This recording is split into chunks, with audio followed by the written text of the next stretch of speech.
Hey everybody, my name is Jonathan McMillan, and I am the owner and founder of Be Better Than Average.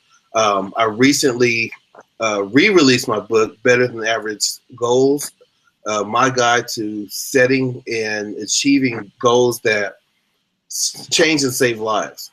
What I'm doing right now is I've had the privilege of having several mentors in my life, and I'm just taking the time. I talk with these people several times a week or several times a month, some of them several times a week, and gets my mind right. Oh, my phone is doing its own thing here. Excuse me.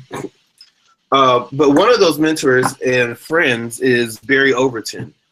Barry is well, what would you say you are in Organo Gold, Barry? I'm a Ruby consultant, which is one of the leadership levels in the company. Been with the company, it'll be actually 3 years next month, and had quite a bit of success, quite a bit of growth in a very rapid pace. I don't attribute it, to me. It's more so being able to have a support team and other leadership that I was able to plug into with Organo. And you say a very rapid pace, and that's part of the testimony that I give when I talk about you is we met just over 3-4 years ago, or maybe under 4 years ago, over three, through a mutual friend of ours, and he was thinking that we would be a good connection on another business venture, which just for whatever reason didn't work out. And then I remember you approached me about Organo Gold, and you were just getting started. You were still working your other job. So I guess that actually, if you don't mind sharing that, how did you get started on the journey that you're on now? I spent 26 years in law enforcement as a Denver police officer. I was there for 21 years. But even with that, I've always had aspirations of having my own business. So during the course of 21 years with Denver, I've been in concert promotions. I had a catering business, a barbecue company, home securities business, real estate. I've been doing for 14 years now. So I always had an inkling for entrepreneurship and a desire to do more. I enjoyed my job as a police officer, and it helped me to be able to do a lot of things and put me in a position to meet a lot of very successful people. But it was just a vehicle, is what I looked at it as, and it really just put me in the position that I'm in now. Honestly, a lot of the training as a police officer, I've been able to implement from a business side of things to just help me to grow in the business world where I'm at now. Okay. And it's you mentioned your training as a police officer. There's Julian popping in right here. You say hi, buddy. Hi. Hey, Julian, how you doing? He said, "How are you doing?" Hi. Good. I'll be right with you. Okay, buddy. Okay. Give me a few minutes. The challenges of being an entrepreneur, right? But it's also one of the benefits, one of the perks. I get to spend time with them. So, I was saying this past weekend, I facilitated a forum between some Denver police officers and a population of young minority kids from the Denver neighborhood, and I got a chance to sit down with one of the officers, and I was really surprised at all the mental training that you guys that you went through, and that police officers go through. I had no idea that they were built up and fortified so strong with technical skills and mental skills. Of course, I knew about the firearm training and the physicality. So let me just say that I admire. That's another reason I admire you. So now that you're working with OG and you're in this leadership position, has your strategy always been clear as far as the success that you're enjoying now? Have you always known the path to take? It's so funny, and this is something Rod Smith, who's my business partner, used to play for the Denver Broncos. We've had this conversation in regards to our path started, both of us, at a very early age. Mhm. He goes all the way back to when he was 12 years old. Mine is probably roughly in about that same age, 14, 15, but definitely at 17. I remember making a decision that I wanted to be a police officer then, and everything that I did after that was going in that direction. So it makes life, once you have a purpose and you know what it is that you want to do, it makes it so simple to be able to follow a path, because now Mhm. every decision that you make, you're making it based off of, okay, does this get me closer to my goal faster? Does this keep me on track to my goal? Is this a distraction from achieving my goal? And you can make the decisions, based off of, as you're asking Right. yourself those questions, you can make the decisions to which how you're going to respond to the new dilemma or new opportunity that's presented to you. And we both, Rod and I, have read a book called The Science of Getting Rich by Wallace Wattles. It's actually written, I think, in like 1907. It was written before Think and Grow Rich. And Okay. it talks about, whether on accident or on purpose, there's some universal rules and principles to success. And again, whether you're intentionally following those principles or you're just doing it by accident, you can't help but have the success. And for Rod and I, and probably yourself as well, before you got into personal development and growing yourself and helping others, there were things you were doing and everything was aligning right, correctly, and you were achieving the success. It was on accident because you didn't know the principles, and you didn't know a specific order. You just knew, okay, this is what I need to do. And then once you know the order and understand the principles, it accelerates the success. So, I guess to answer your question in a long way, um, you know, I realized that, okay, I had some things that I wanted to do, and I just told myself, I always ask those questions. Is this new thing that's coming up, is this going to keep me on track for my goal? Or is it going to distract me from my goal?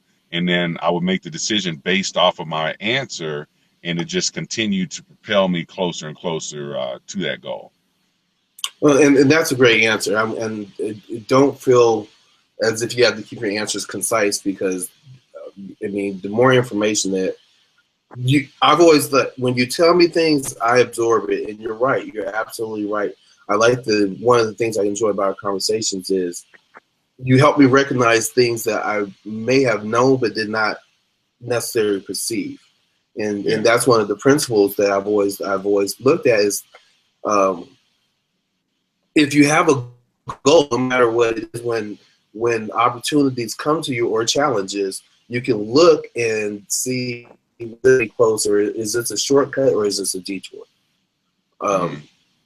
And staying on that, that's a wonderful thing. The other thing that I think always helps me is knowing what my motivations are. Um, Julian, who just came in here, popped in his head. Of course, that's one of my motivations. Yeah. I have several motivations that I've clearly written down and identified, so that helps me stay on the path. What about you? What are the things that motivate you? And Yeah, it's a good can you just question. expound on And that? it was funny when he popped in and you were saying the challenges of entrepreneurship. I was thinking to myself, but it's also your inspiration for Mm-hmm. entrepreneurship.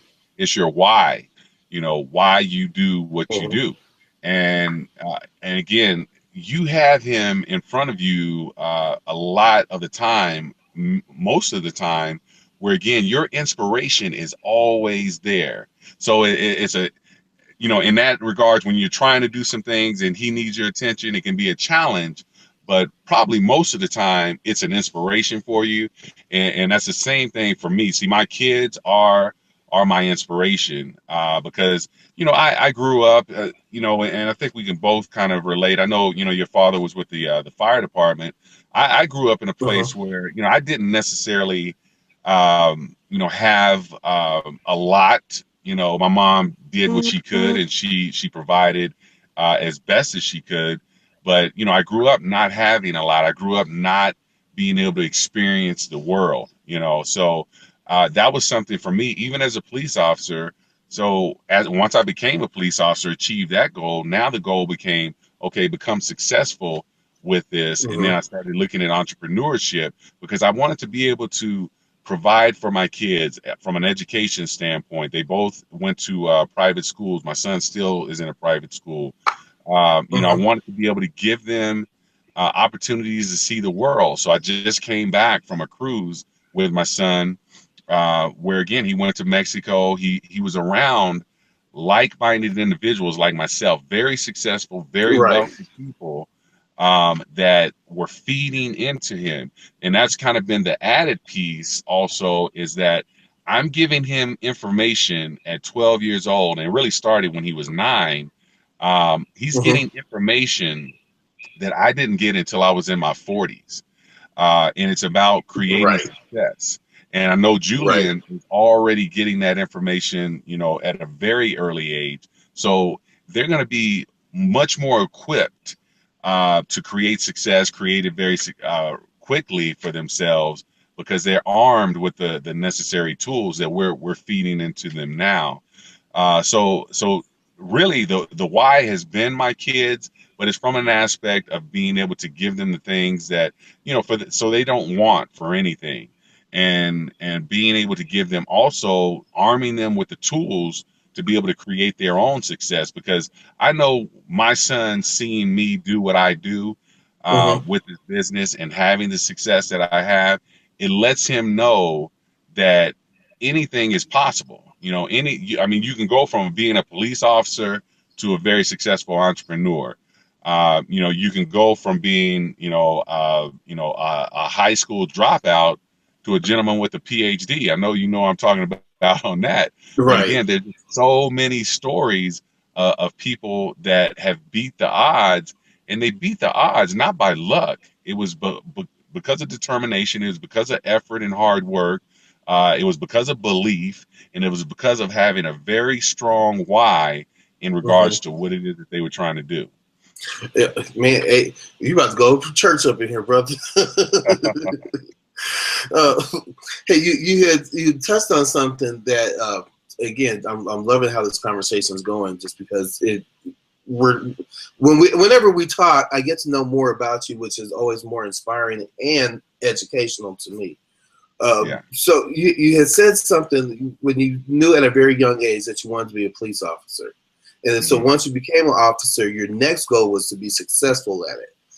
Um, so two questions. When you set your goals, how do you make them measurable? And what are your three biggest goals right now? You cut out on. I heard, "What are your three?" and then I didn't hear anything after Oh, that. your three biggest goals right now. Okay. All right. How do I make them measurable? Number one, I have, and I guess we've come. I've always heard short-term goals, long-term goals, but Mm-hmm. I've kind of come to a place now where I have my 90-day goals, and Okay. then I have my big goals. Is how Mm-hmm. I categorize it. And one thing that I've learned from my mentor, Mr. Rod Smith and Mr. Holton Buggs, is that you should. It sounds odd, but just hear me out on it. You should never reach your goals. And what we mean by that, when we say that, is that just as you can see yourself, okay, you set a goal, you're almost there. Stretch yourself, push it past where you said you were going to go. And we do that from a volume standpoint in the business, or an income standpoint, where just as we see ourselves getting ready to hit a certain amount of volume or revenue in Mm-hmm. the business, we say, okay, that's done. We're 10,000 away from it. That's done. let's push it out another 50,000.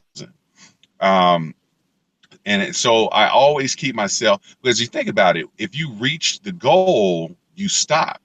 And a lot Mhm. of times when you stop growing. You stop. If you stop, you think you reach yourself a goal from a personal development standpoint, and you stop growing. And that's the one thing that, when you stop growing, you're dying at that point. Mhm. And so for me, I never want to reach my goals. And I always have the bigger goal that's out there. And even with that goal, as I get closer to it, I make it even bigger. And one thing I learned with that, again, with Rod Smith, he kind of shared how when he was going through the NFL, being an undrafted free agent, he started on the practice squad. I think his Mhm. first year, eventually made the roster. Then he got to a point where he's making millions of dollars a year on contracts, Mhm. and he talked about how he had put a number on paper about 2 or 3 years before he got his one of his biggest contracts, and he was upset with himself when the day came that he got that number. He received it in the contract, because he Mhm. said he should have believed bigger, and he should have put a bigger number.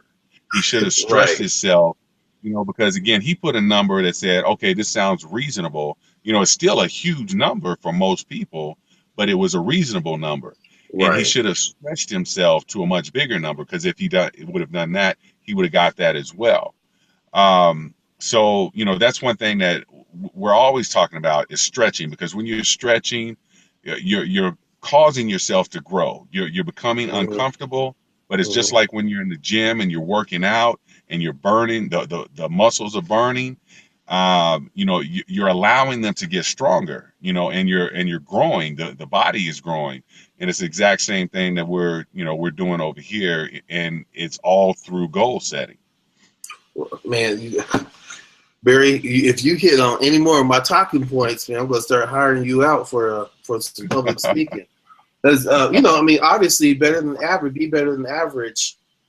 People look at that when I usually say that's the name of my company, and I know some people get offended. They won't tell me that to my Hmm. face, Yeah, but they take it as being judgmental.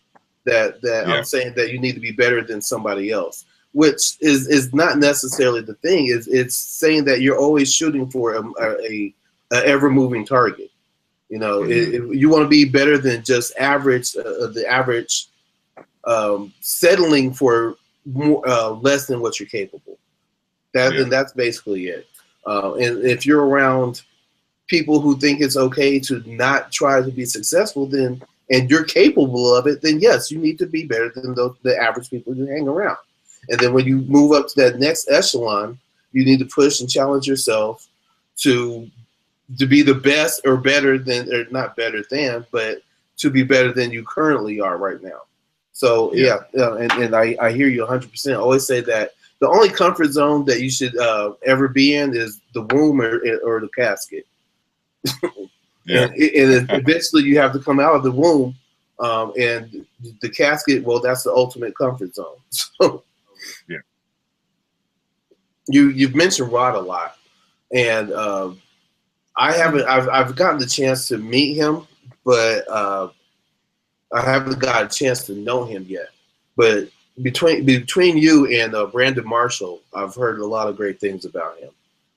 I had to Hmm. smile ear to ear when I saw Brandon's commercial this year for the NFL Yeah. 50-year anniversary, and they asked him who was one of the best people in the NFL or helped him out in his career, and he mentioned Rod. I said, well, Yeah. that should be Rod's marketing piece right there for all his organo gold stuff. Um, is there one piece of advice that sticks out that Rod gave you that's helped you out so far? Wow, one piece. It's hard to say. I mean, there's been just so many, but because I can tell you, over the last 3 years, the person I was 3 years ago was, I was, clay and just ready to be formed, Mm-hmm. and I got into the hands of Picasso, and he's been, working with me and forming me. So honestly, a lot of times people will say, well, you sound just like Rod. And people tell him, Mm-hmm. well, you sound just like Holton Buggs, who's both of our mentors. But it's again, being around the right people. For these last 3 years, I can tell you the development that I've had from a spiritual standpoint, from a personal growth standpoint, has just been phenomenal. One thing, I guess, I'm gonna give you one thing that I remember him saying to me very early on, Mm-hmm. when, again, we're just getting to know one another, but we're doing business together. And it's something that we both say all the time now. And it's, give us 1% of your trust and we'll earn the other 99%. And it's not just a saying for us. We mean that when we Mm-hmm. say that. And so it's literally, because I meet so many brand new people that are looking at this opportunity. We don't have a relationship. We're building a rapport with one another, but they see the business and they say, you know what, this makes sense, but can I trust this guy? I don't know him, and so we just ask, you got to give us something. So we just say 1%. And we're going to do everything in our power to earn that other 99%. And what I love about it is some of the leaders that I have in my organization that I didn't know 3 years ago, some of the other distributors that have joined the business that I didn't know 3 years ago, they will get in front of the room and they will say they earned it. Very Mm-hmm. quickly, they earned that trust because they did what they said they were going to do, and they haven't stopped doing that. So, I would say that saying, but not just the saying, actually going out and doing just what we said is something that I've taken from him, and that we both just continue to build our business off of that, building that trust. Okay. And, well, if I may, that sounds like integrity. That just sounds like the ultimate definition of integrity. Yeah. Which is awesome, especially in business in general. When we see that there are corporations who are less than, we see Yeah. politicians who are less than, or who have less than the integrity that they expect everybody else to hear. But for a network marketing company, and you hear them out all the time, you hear about network marketing companies that are scams and they're taking people's money. For you to have that Mhm. testimony right there, that speaks volumes to not only the company itself, but to you and Rod. So Yeah. let me say I do admire that. Yeah. And you mentioned that when you first started working with Rod, he was you were clay. To use, that's a great analogy. Was there a certain were there any skills? Was there any one particular skill or habit that you developed from his mentorship, or even not even necessarily from his mentorship, but from when you first started with the business to where you are now? Is there a skill or habit that has most contributed to your success? I think over time, we both have had conversations in regards to balance. And one thing that I've learned in this business, Mm-hmm. you're never, when you're running with this business, and especially when you have as many distributors as I have, and I have people that are calling me, I'm trying to help everyone. So I Right. am, from the outside perspective, I probably I'm off balance, but it's internally that it allows me to be able to function in that way where I'm balanced internally. And Mm-hmm. I'll kind of explain that, where the external is like, for instance, as soon as we get done here, I have a meeting with a group of realtors. I just left another meeting just before we did this one. That's typical of my day. Now, after my 11 o'clock meeting, which will go probably for 2 hours or so, I'll have a little bit of downtime, which is rare for me. Mm-hmm. But then I have a conference call at 6, and then I have another executive dinner tonight at 7. Typically, my entire day is full. So I am always running. So from the external, from what people see, it looks like, okay, this guy is always going. And people always ask me, how do you do that? I'm balanced internally, and that internal balance, I call it 120, 120, 120. It's 360 degrees of balance, and it comes down to three. And these are three things that I really just picked up from Rod. I don't think he's really we've never had the conversation about it, but these are three things that he's taught me, that when I'm in balance with these three things, there's nothing else on the external that can interrupt what I have going on internally. Right. So it's from a spiritual standpoint, that's 120 degrees of part of the balance, and that's something that, you know, again, growing up in church, you know, I've been you know, in the church for many years, but you know, as a police officer working on Sundays, doing different things, I got away from it. So I'm reconnecting with my spirituality now, and then personal development. Personal development is something that is relatively new. It's probably been about the last 6-7 years that I've come into a better understanding and the power of personal growth. But that's another 120. And then the last 120 is physical. My physical being, as far as what I'm putting into my body, how I'm taking care of my body through exercise and dieting, you know, becomes very important, because if I have, let's say I have spiritual and I have the personal growth, but I'm not taking care of myself, I still wouldn't be able to run the way that I do. I would get tired. I would break down, you know, at some point in the middle of the day, but I do it week after week after week. So that 360 degrees of balance is what allows me to work, you know, from a place of imbalance in the external part of the world. Okay. It's funny. I'm laughing to myself over here as you mentioned the last aspect. The last 120 is being your physical. I remember, I think it was maybe 2 years ago. Well, your New Year's resolution was give up donuts. Yeah. How are you doing with that? Well, I did it for a year, and that was the whole, because, you know, I just wanted to be able to say I did it, because I've never been able to do that before. So I did it for the entire year. But, you know, the thing about it is I can give or take. You know, I joke about it all the time, you know, with my group, that I love donuts. But, you know, honestly, I mean, I can actually be in a room now, and donuts can be in a room, and they're actually going to be okay. I'm not going to devour them. But there was a time, me and Krispy Kreme were in the room. It was over for Krispy Kreme.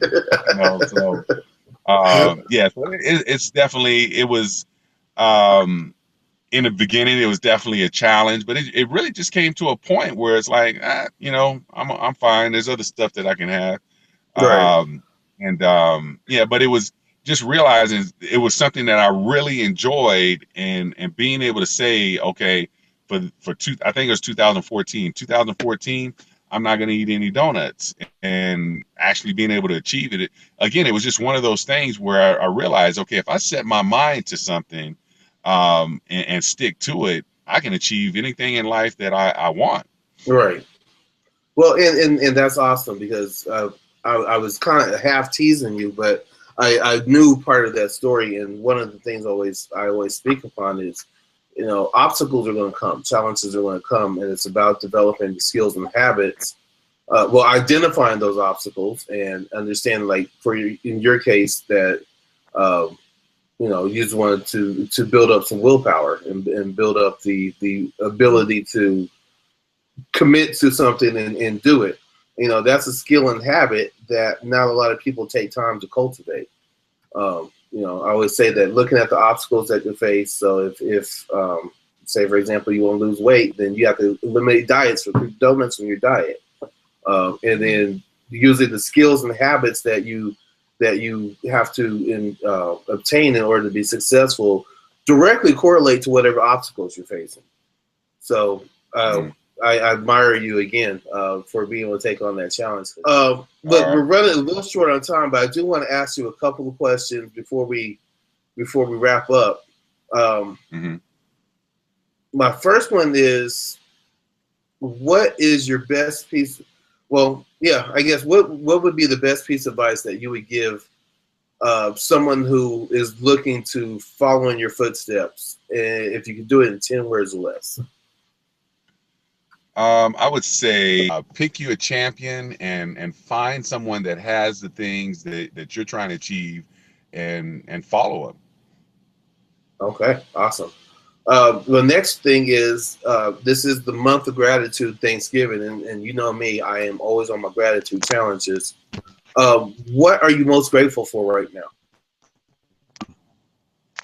I would say honestly, the relationships that I've been able to create over the last really probably over the last 20 years, Mhm. but particularly probably the last 5 to 6 years of very positive, inspiring people that I've been able to just learn from. Some of them are not necessarily people that have a lot Mhm. financially, but they have so much more, from the heart, or wisdom that I've Mhm. been able to tap into. Okay, all right, that's awesome. In relationships, I always say you have to be powerfully, habitually, and deliberately grateful for every person that you encounter along the way, because they're either a lesson or a blessing, right? Yeah. All right, and then a last question for you, and we can wrap this up, is if somebody wanted to get in touch with you and want to learn more about the business opportunities that you and Organo Gold present, or just wanted to learn some more from you, what is the best way for them to be in contact with you? Uh, Honestly, the best way is by cell phone. That number is 303-668-5433. But also by email address, and it's Barry, Barry, Sells, Sells, Denver at msn.com. And then also my website, if they wanted to go just to get more information, they could go to Barry Overton .organogold.com, just to get more information on the company. But yeah, definitely reach out by cell phone. I'm very open to that. Barry, I have to thank you for taking the time out of your busy schedule doing this with me. Um, Again, I want to just let people know I deliberately chose to speak with you because you're one of my mentors, you're one of my friends, and you're one of the people who I see naturally exhibiting the philosophies and the techniques that I talk about setting better than average goals, achieving better than average goals, and living life by the better than average philosophy and principles. So I got nothing but love for you, man. I really appreciate all the Likewise. time that you took out. And we will talk soon. We'll connect real soon here, okay? All right, that sounds great. All right, thanks, Barry. Tell Rod I'm waiting to sit down and have this same discussion with him. All right. I'm waiting for my mind to be blown. Brandon was smiling from ear to ear. I want to smile from head to head. All right. All right, Yeah, I thanks, definitely will. brother. All right, you take care. You too. Thank you.